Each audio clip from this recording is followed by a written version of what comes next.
Ok, t'es pas bien. T'es pas bien parce que tu as un ou des examens qui arrivent et tu n'es pas prêt. Alors première chose, garde ton sang-froid. C'est pas parce que tu n'as rien étudié pendant le semestre que tu vas forcément échouer. Rien n'est joué. J'ai plein d'amis qui ne foutaient rien pendant le semestre et avec les bonnes techniques, ils arrivaient quand même à s'en sortir pendant les examens. Alors je ne sais pas à quel moment tu regardes cette vidéo. Est-ce que ton examen est demain, dans quelques heures ou dans plusieurs semaines? C'est pour ça que j'ai organisé cette vidéo en 3 parties. Dans la première partie, il te reste quelques jours, voire quelques semaines avant la période d'examen et donc on va parler de planification des révisions. Dans la deuxième partie, la semaine d'examen commence et dans la dernière partie, l'examen est sur la table et là on verra quelques techniques pour survivre. Actuellement, ce que tu as de plus précieux, c'est ton temps, donc on n'en perd pas plus et on attaque. Alors là, il te reste quelques jours, voire quelques semaines avant le début des examens, et le simple fait de penser à tout ce que tu dois revoir ou parfois voir te pétrifie. Il faut donc prendre du recul pour s'organiser et planifier. Première chose à faire, tu prends une feuille de papier et tu dessines un tableau. Chaque ligne va représenter une semaine. Donc s'il te reste par exemple 2 semaines de révision et ensuite 2 semaines de session d'examen, eh bien tu dessines un tableau avec 4 lignes. Chaque case représente un jour, donc tu notes la date dans chaque case, et ensuite tu notes chaque examen. Tu prends ensuite un petit post-it que tu colles sur aujourd'hui. Cette feuille, tu l'accroches dans ton bureau, dans ta chambre, tu la mets bien en évidence. À quoi ça sert? Ça sert simplement à mieux visualiser. C'est quelque chose que je te conseille aussi de faire au début de semestre. Pourquoi? Parce que souvent on commence un semestre et puis on se dit un semestre c'est quoi? C'est 6 mois, j'ai le temps. Alors qu'en réalité, parfois les semestres commencent en septembre, tu as les premiers examens en décembre, c'est plutôt 3 mois. Donc si tu fais un tableau comme ça, tu réalises le nombre de semaines, le nombre de jours qu'il te reste et ça t'évite de te retrouver à la fin du semestre en te disant ah mince, je savais pas que le semestre filait autant vite. Et bien tu fais la même chose pour ta période d'examen. D'une fois que ça c'est fait, tu prends une nouvelle feuille blanche et là tu vas lister tous les examens que tu as. Et pour chaque examen, chaque matière, tu vas noter les différents éléments que tu dois voir ou revoir. Donc par exemple pour un examen, il y aura peut-être 10 thématiques, il y aura peut-être 20 exercices importants et puis 5 anciens examens à revoir. Ça c'est important parce que souvent on procrastine parce qu'on a peur, on fuit. On fuit parce qu'on imagine la masse de travail monstrueuse qu'il y a à faire et le fait parfois de simplement poser les choses te permet de mieux visualiser à nouveau et ensuite, étape par étape, on va entamer cette matière. Donc maintenant tu as une feuille avec du temps disponible et une feuille avec des choses à étudier. Le but c'est de combiner les deux. Alors moi personnellement, si j'avais par exemple 2 semaines de révision et que j'avais 7 examens, eh bien j'allais planifier plus ou moins 2 jours par examen. Et ensuite, pendant la période d'examen, je prenais un jour, en général la veille, pour revoir la matière de l'examen. Alors évidemment, ça dépend des examens, ça dépend de la durée de la période d'examen, à toi d'adapter, mais je crois que tu comprends le concept. Du moment que tu as fait ça, tu as un plan de révision, tu n'as plus qu'à passer à l'action. Il te suffit ensuite de bien organiser tes journées. J'ai fait dernièrement une vidéo sur l'organisation journalière, je pense qu'elle est particulièrement adaptée aux périodes de révision. Le gros avantage pour une période d'examen, c'est que tu es moins atteint par la procrastination parce que il y a le stress des examens, tu n'as pas vraiment le temps de glander pendant 3 jours. Surtout, n'oublie pas, la qualité de travail est bien plus importante que la quantité, surtout quand tu es étudiant et que ton principal outil c'est ton cerveau. Tu peux pas étudier 6 heures non-stop. Prends des pauses régulièrement. Quand tu travailles à 100%, aucune distraction, et quand tu te détends totalement. Ne fais pas des journées à 10 heures de travail où tu fais de l'entre-deux, tu es à moitié en train de travailler, tu réponds en même temps à des potes sur WhatsApp, c'est pas du tout productif. Voilà, jusqu'à présent ça m'a l'air parfait, ça m'a l'air tout simple, mais il y a quand même un élément que j'ai pas mentionné. Si tu regardes cette vidéo, c'est que justement tu n'es pas prêt pour tes examens. Et donc, quand tu vas essayer d'allouer les tâches dans tes blocs temporels, eh bien, les tâches ne vont pas réussir à rentrer parce que, justement, il y a trop de matière à revoir ou à voir pour le temps que tu as à disposition. C'est pour ça que maintenant, plus que jamais, il faut mettre des priorités. Alors, si tu as déjà suivi un petit peu mes conseils études sur cette chaîne, tu le sais, je suis quelqu'un qui ne prône absolument pas le fait d'étudier pour un examen, pour un diplôme. Je pense que ton temps aux études est limité, tu dois profiter de tes études, tu dois tomber amoureux de la matière, tu dois vraiment trouver de l'intérêt parce que tes études vont être beaucoup plus agréables, tu vas te découvrir une passion et la vie est trop courte pour étudier pour un simple bout de papier. Mais là, tu n'as pas suivi ces beaux conseils. Tu es à la fin du semestre, les examens approchent, tu n'as plus le temps d'essayer de comprendre la matière. Tu dois devenir stratégique, opportuniste et malin. La loi de Pareto, ou la loi du 20-80. Alors je t'en ai déjà souvent parlé de cette fameuse loi, de ce fameux concept. Pareto, Vilfredo Pareto, c'était un économiste italien, et à la fin du 19e siècle, il avait analysé les données fiscales de plusieurs pays. Et il avait remarqué un phénomène assez étrange, c'est que 20% de la population détenait 80% des richesses. Ça veut dire quoi? Ça veut dire que toi, tu dois étudier 20% de la matière la plus importante, la matière qui aura 80% des effets sur tes résultats. Alors ne te focalise pas sur le 20, ça peut être 10, ça peut être 30%, on s'en fout. L'important c'est le concept, c'est qu'en étudiant le plus important, le 20% le plus important, tu auras 80% des points à l'examen. N'étudie surtout pas de A à Z, tu arrives ensuite à la veille de l'examen, tu as eu le temps d'étudier uniquement la moitié et manque de chance, la moitié que tu as étudiée ne fera pas partie de l'examen. À un examen, tu auras très rarement besoin de 100% de la matière. Ça peut arriver, c'est un examen très théorique avec un QCM par exemple, mais c'est rarement le cas. Souvent, à l'Uni par exemple, une grande partie de la théorie que tu vois pendant le semestre n'est pas du tout utile pour l'examen. Moi, j'ai tellement d'amis qui ont utilisé la loi de Pareto à fond, où honnêtement, ils faisaient pas grand chose pendant le semestre, et quand les révisions arrivaient, ils se focalisaient comme des malades sur ce 20%, et ça fonctionnait. Ces gens-là n'avaient pas le meilleur résultat, parce que pour avoir la meilleure note, en général, il fallait un peu plus que ça, mais ça leur permettait d'avoir une note suffisante. Une petite parenthèse pour le sponsor de cette vidéo, Notion. Si tu me suis depuis un petit moment sur cette chaîne, je sais pas si c'est utile que je te présente encore Notion, c'est la 5e ou 6e collaboration que je fais avec eux. C'est à nouveau toujours un plaisir de collaborer avec eux, parce que c'est un outil que j'utilise réellement tous les jours, et donc c'est un plaisir de pouvoir vous en parler. Alors si par hasard tu ne sais toujours pas, Notion, c'est un outil pour prendre des notes. Je pense vraiment qu'ils sont en train de dominer toutes les autres applications de prise de notes parce qu'ils ont un système super innovant. Avec Notion, tu peux prendre des notes comme tu le ferais par exemple sur Word ou sur un bloc-notes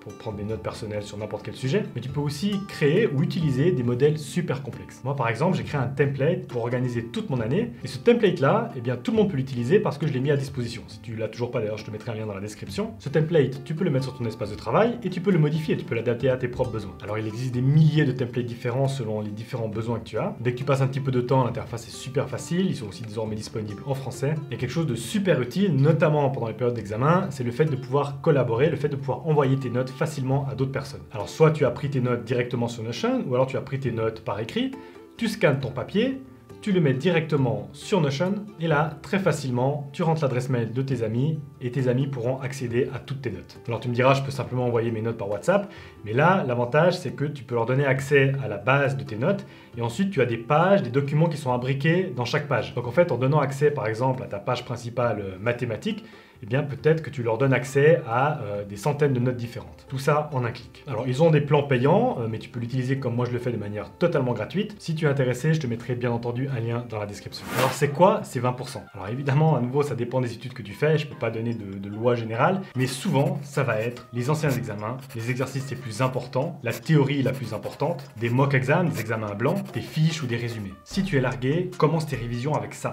Si tu fais un ancien examen par exemple, tu sais exactement ce qu'on attendra de toi. Renseigne-toi aussi sur le type d'examen. Est-ce que ça va être un QCM, dans quel cas tu peux utiliser des flashcards avec l'application Anki par exemple. En revanche, tu n'as pas le temps de créer toi-même les cartes. N'oublie jamais, tu n'es pas le premier à être dans cette situation. Avant toi, il y a eu des milliers d'étudiants qui ont passé par là. Et s'il y a des milliers d'étudiants qui sont passés par là, eh bien, il y a beaucoup de fiches, de résumés, de cartes qui sont déjà disponibles. Renseigne-toi, mène ton enquête, regarde sur Internet, je suis sûr que tu vas trouver plein de ressources utiles. Rejoins des groupes, par exemple des groupes Facebook, des groupes WhatsApp, il y a toujours des informations intéressantes. Par exemple, un étudiant a été demandé une question au prof, le prof lui a répondu que cette question-là, il n'y aura pas à l'examen, et donc tu peux écarter certaines choses à revoir pendant tes révisions. Regarde aussi, ce sera un examen qui sera théorique ou pratique. Parfois, pour certains examens, il n'y a absolument pas besoin de savoir la théorie parce que c'est uniquement des examens qui testent ta capacité de raisonnement. Dans ce cas-là, tu sais qu'il suffit simplement de t'entraîner un petit peu, mais que tu n'as pas besoin de perdre du temps avec la théorie. Renseigne-toi aussi sur le système de notation, est-ce qu'il y aura des points négatifs, quel genre de barème le prof va utiliser. Crois-moi, pendant les études, celui qui est malin, souvent, peut mieux s'en sortir que celui qui étudie beaucoup. Donc voilà, pars de là, pars de ces anciens examens, sois stratégique, regarde ce qui est attendu de toi, et ensuite tu peux établir ton plan de révision. Et pour la petite anecdote, je t'ai dit avant que je détestais ce côté stratégique, et pendant mes études à l'université, j'ignorais les anciens examens. Très souvent, je m'en foutais, je me disais, voilà, moi l'important c'est de comprendre la matière, j'avais un peu ce côté idéaliste, et on avait un examen avec une théorie qui était vraiment complexe. Je me rappelle avoir passé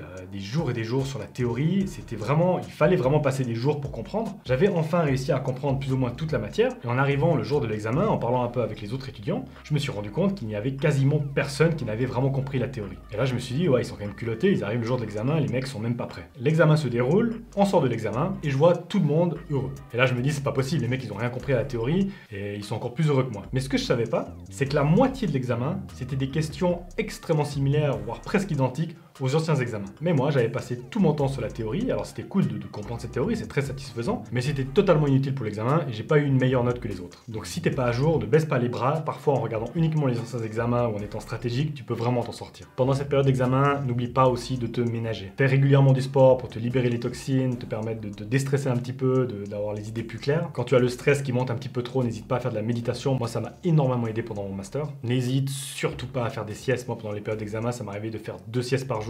Le plus important, c'est la qualité de ton travail, pas la quantité. Donc si tu sens que tu n'es plus vraiment à 100%, que tu commences à fatiguer, va dormir un moment, va faire une méditation. C'est mieux de prendre une pause et de revenir avec le cerveau à 100%. La semaine d'examen commence. Là, c'est tout simple. Tu continues de suivre ton plan. Tu te mets en mode automatique comme un robot. Une période d'examen, c'est la guerre. Parfois, tu vas te retrouver au sol. Quand tu seras au sol, soit tu restes par terre et on va t'achever, soit tu te relèves et tu essayes de gagner la bataille suivante. Ça va être le plus difficile pour toi. Quand un examen va mal se passer, c'est là que tu devras être bon et te dire, ok, ça s'est mal passé, mais il y a d'autres examens qui suivent, je dois continuer à étudier. C'est hyper important de le faire. Pourquoi? Parce que Tant que tu n'as pas le résultat, tu ne sais pas. Moi, le nombre de fois que je suis sorti d'un examen en ayant répondu peut-être qu'à la moitié des questions, et là je me disais, c'est impossible que j'ai réussi cet examen. Et pourtant, j'avais passé avec même une très bonne note. Pourquoi? Parce que ta note ne dépend pas que de toi. Ta note dépend des autres. Ça dépend du barème que va faire le prof. Si par exemple à un examen il y a 10 questions et que tous les étudiants répondent à uniquement une question sur 10 et que toi tu as répondu à 2 questions sur 10, eh bien tu auras la meilleure note de la classe. C'est un exemple un peu extrême, mais très souvent c'est comme ça que ça fonctionne. Donc même si un examen s'est très mal passé, tu encaisses, tu oublies et tu passes à l'examen suivant. Ce que j'aimais aussi bien faire après chaque examen, c'était de prendre un petit peu de temps pour moi, j'allais faire un peu de sport, j'allais boire un verre avec des amis. Ça te permet un peu de clôturer le chapitre de cet examen. Perdu ou gagné, la bataille est terminée, tu fais de ça. Et ensuite, tu repars au front. Un autre conseil pendant la période d'examen, ce serait de toujours privilégier le sommeil. Pour moi, c'est mieux d'aller à un examen avec le cerveau à 100%, mais en n'ayant vu que 70% de la matière, qu'en allant à un examen avec notre cerveau à 50% et en ayant vu 80% de la matière. La seule exception, c'est si par exemple tu as un dernier examen qui est purement théorique, ça m'est arrivé de faire des nuits blanches parce que là, il suffit juste de recracher la matière, t'as pas besoin de trop utiliser ton cerveau. Mais si tu as un examen de 4 heures qui te demande de la réflexion, sois reposé. Pour la petite anecdote, moi j'avais un ami à l'Uni qui avait d'ailleurs fini dans les meilleurs étudiants. Le gars dormait littéralement 10 heures par nuit pendant la période d'examen. Alors je dois être honnête, il était souvent très à jour avec la matière, mais ça l'aidait vraiment à être concentré pendant les examens. Et chaque jour qui passe, n'oublie pas de déplacer ton post-it et surtout, avec grande satisfaction, de tracer chaque examen qui est terminé. Parlons maintenant un peu plus du jour de l'examen. La bonne nouvelle, c'est que tu n'as plus aucune raison de stresser. Tu as le droit de stresser quand il y a encore du temps pour étudier, mais quand il n'y a plus de temps pour étudier, c'est fait, c'est trop tard, et donc maintenant tu n'as plus qu'à aller à l'examen. Ce que tu sais, tu sais, ce que tu ne sais pas, tu ne sais pas. Premier conseil, va à un examen avec une bouteille d'eau, mange aussi un petit peu, ça t'évitera d'avoir des coups de barre et surtout si tu as un examen par exemple de 4 heures de temps et que tu commences à avoir le ventre qui fait du bruit parce que tu as faim, c'est toujours super gênant. Ensuite, habille-toi confortablement, essaie de ne pas avoir des habits trop serrés, une ceinture trop serrée, l'important c'est que ton sang circule. Ne va pas non plus aux examens habillé n'importe comment, c'est important que tu restes dans une mentalité de gagnant, c'est quelque chose de sérieux. Si tu es bien habillé, ça te permettra quand même d'arriver dans une mentalité un peu plus sérieuse. Quand tu arrives vers ta salle d'examen, il te reste par exemple 20 minutes avant le début d'examen, essaye de ne pas parler aux autres étudiants. Pourquoi? Parce que ça va te stresser. Il reste 20 minutes, tu n'as plus le temps d'étudier. Et si tu parles avec d'autres étudiants, tu vas commencer à stresser parce qu'ils vont parler d'une matière que toi, tu n'as pas le souvenir d'avoir vue. C'est inutile, c'est un stress qui est inutile. Donc idéalement, isole-toi un petit peu, va dehors, prends l'air, marche un petit peu. Quand tu rentres dans la salle, j'avais toujours 3 éléments avec moi indispensables. La bouteille d'eau, je t'en ai déjà parlé. J'avais toujours avec moi une montre. En général, dans les classes, il y a une horloge, tu peux voir l'heure. Mais ça m'est arrivé d'oublier ma montre et il n'y avait pas d'horloge. C'est une catastrophe parce que tu dois demander l'heure chaque 20 minutes au prof parce que tu n'as aucune idée du temps qui passe. C'est un véritable cauchemar. Et la troisième chose, c'était une paire de boules caisses. Dans une salle d'examen, il y a beaucoup d'étudiants, il y a un bruit de fond perpétuel entre les toussements, les éternuements, les bruits de stylo, les choses qui tombent par terre. C'est constamment des petits bruits qui peuvent te déranger. Tu prends une petite paire de boules caisses et ça va te supprimer 80% des bruits. Et dernière chose, assieds-toi tout devant si possible. Imagine si tu fais ton examen dans une salle avec 100 étudiants et que tu t'installes tout à l'arrière de la classe. Tu as 100 personnes qui peuvent en permanence te distraire. Et si par exemple les étudiants sont autorisés à quitter la salle dès qu'ils ont terminé l'examen, chaque fois qu'une personne va se lever, eh bien ça va te distraire. Le meilleur endroit pour faire ton examen, c'est tout devant parce que tu n'as personne à part le prof. Et en plus de ça, si tu as tes boules caisses, eh bien tu as une petite bulle, c'est l'environnement parfait. Tu es assis, l'examen est sur ta table. Première chose, ne te stresse pas. Il y a combien d'étudiants, la feuille a à peine frôlé la table, ils sont déjà en train de répondre aux questions. Toi, tu te calmes et gentiment, tu vas regarder tout l'examen. Tu vas mettre un ordre de priorité. Tu vas mettre un petit 1 à côté de la question la plus simple pour toi, ensuite 2, 3, etc. Les dernières questions, tu auras aussi le choix de les éliminer. Il y a des questions que tu as aucune idée. Ça sert à rien de passer du temps là-dessus. S'il n'y a pas de point négatif, réponds éventuellement au hasard, mais ces questions-là, tu peux plus ou moins les éliminer. Le but, c'est évidemment de commencer l'examen par les questions les plus faciles, en tout cas les questions que tu sais répondre. Imagine si tu termines l'examen et que tu n'as pas eu le temps de répondre à des questions que tu aurais pu répondre, c'est une catastrophe. C'est encore plus une catastrophe si c'était une question facile pour tous les étudiants, parce que là, tu vas être vraiment pénalisé sur le barème. C'est aussi extrêmement dangereux de commencer par une question très difficile, parce que tu vas par exemple passer 20 minutes sur la question. Après 20 minutes, tu vas te dire « Ah, je viens déjà de passer 20 minutes, il faut absolument que je continue, parce que sinon c'est 20 minutes de perdu. » Tout à coup, tu arrives à la moitié du temps de l'examen et tu es encore bloqué sur cette question et là tu vas devoir rusher comme un fou pour finir l'examen. Donc maintenant, tu as un examen par exemple de 2 heures, 10 questions. 5 questions, tu sais que tu pourras répondre. 3, t'es pas trop sûr mais c'est possible. Et 2 questions, tu sais que ce sera totalement impossible pour toi. Donc ces 2 dernières questions, tu les élimines.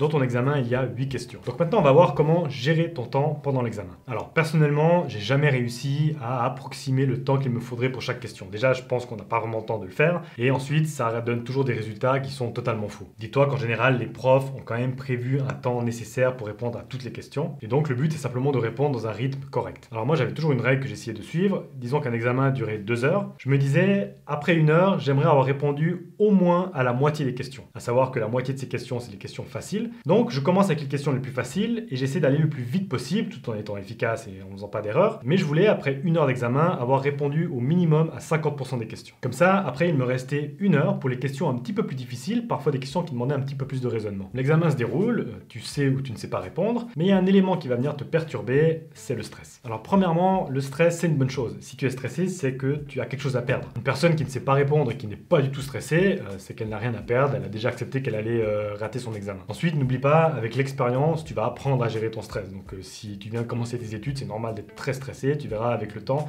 ça ira mieux. N'oublie pas aussi que les grands artistes, les chanteurs, avant de monter sur scène, ils ont toujours un trac, ils sont toujours stressés, c'est normal. Tu le verras, souvent ce stress, c'est un stress positif qui se transforme en bonne énergie pendant l'examen. Mais parfois, ça peut arriver que ce stress devienne hors de contrôle. Ça m'est arrivé par exemple quand je lisais les questions de l'examen et je me rendais compte que je ne savais répondre à rien du tout. Et ça, c'est horrible parce que tu te dis, ok, je ne sais pas répondre à une seule question, donc je vais rien répondre, j'aurai vraiment la note minimum et ça va plonger toute ma moyenne, je vais redoubler, je vais rater ma vie et là tu commences à rentrer dans un engrenage terrible. Et moi perso, quand ça m'arrivait, je commençais à me tordre les mains, à tordre les pieds, je transpirais et ça pouvait durer assez long, ça pouvait durer jusqu'à 1 demi-heure. Tu vois le temps passer et tu n'arrives plus à te reprendre. Première chose à faire, il faut que tu te calmes physiquement. Tu fermes les yeux pendant 1 minute et tu essayes de calmer un peu ta respiration. Deuxième chose que j'aimais bien faire, c'est de relativiser. Dis-toi, ok, c'est un examen, peut-être que tu vas rien pouvoir répondre, et alors? C'est quoi cet examen, ce bout de papier par rapport à la maladie, par rapport à la mort? Et ça, souvent, ça me permettait de me dire, bon, bah, tu sais quoi, voilà, de toute façon, c'est raté, c'est foutu.